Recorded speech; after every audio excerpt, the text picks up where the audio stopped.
আমার নিজেরই এখন সাহায্য দরকার। আমি এমন অবস্থায় আছে যে আমার এখন হাত পাতার মতো অবস্থা হয়েছে।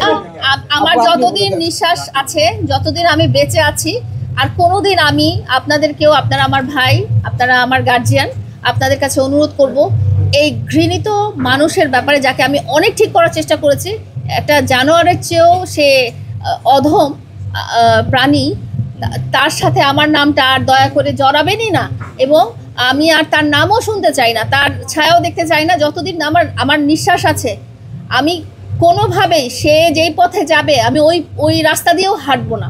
সেটা হচ্ছে যে আসলে না, আমরা নিউজ করার সময় দেখা যায় যে হেডলাইনটা পড়ে ভিতরের অংশটা পড়ি না।